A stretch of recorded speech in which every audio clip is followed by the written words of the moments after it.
मुळशीमध्ये मित्रांनो एका शेतकऱ्याला स्वतःचं घर सोडावं लागलं आहे. सरकारी काहीतरी आदेश होता की तुम्ही घर खाली करा, काहीतरी सरकारी काम होणार आहे. मग त्या शेतकऱ्यांनी 2 दिवसाची मुदत मागितली. पण सरकारला कुठे टाईम आहे 2 दिवस? 2 दिवस पण त्या शेतकऱ्याला दिले नाहीत. कारण सरकारला माहीत होतं ते गरीब आहे, शेतकरी आहे, करेल तर करेल काय?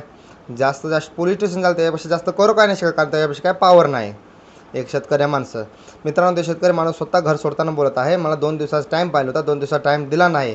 घरामध्ये आहे असं सगळं सामान पडलं आहे. माझे 10 ते 12 जे गुरं आहेत, गाय आहेत, ते सगळे असे आहेत. मी आताच घर सोडून जातो आणि ते सगळं जेवढं आहे तुम्ही हँडल करा, तुम्ही सगळं बघा. सगळं तुमच्यावर मी सोपवून जातो आहे. ते सगळे रडत आहे, त्याची पूर्ण फॅमिली रडत आहे. त्यांना नाही राहण्यासाठी घर दिलं आहे ना, पैसे दिलेत, काही नाही.